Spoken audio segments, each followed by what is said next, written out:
BJP BRS వాళ్ళలాగా పక్కకు పెట్టే అలవాటు మాకు లేదు కాబట్టి కులగణన చేయాల్సిన ఆవశ్యకత ఎంతైనా ఉంది కాబట్టి కులగణన చేయడంలో టైం పట్టింది కాబట్టి డెఫినెట్ గా కులగణన విషయంలో లేట్ అయ్యింది. కులగణన విజయవంతంగా అయింది.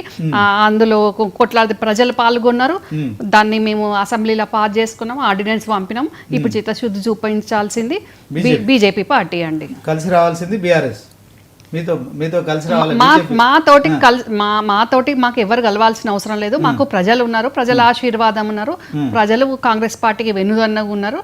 డెఫినెట్ గా ముఖ్యమంత్రి గారు మా మంత్రులందరూ కూడా 18 గంటలు పనిచేస్తున్నారు. ఇక్కడ కేంద్రం నిధులు ఇవ్వకపోయినా పంచాయత్ రాజ్ ద్వారా రావాల్సిన నిధులు ఇవ్వకున్నా కూడా దేశ విదేశాల్లోకి వెళ్ళుకుంటూ ఈ ఏవైతే ఇచ్చిన హామీలకు కానివ్వండి, ఉద్యోగులకు ఏదైతే 1వ తారీఖు జీతాలు ఇస్తున్నామో అవన్నీ ఇచ్చే దిశంగా నెలకు 6,500 కోట్ల వడ్డీలు కడుతున్నామండి. గత ప్రభుత్వం చేసిన అప్పులకు 6,500 కోట్లు వడ్డీ కడుతున్నాము. మరి విదేశాలలో రుణాలు తెచ్చి కూడా ప్రజా సంక్షేమం కోసం మేము ఇచ్చిన హామీలు ఫుల్ఫిల్ చేయడం కంటే కూడా ప్రజలకు ఏదైతే అవసరమో ఆ అవసరాలు నెరవేర్చే దిశగా మేము పాలన చేస్తున్నాం.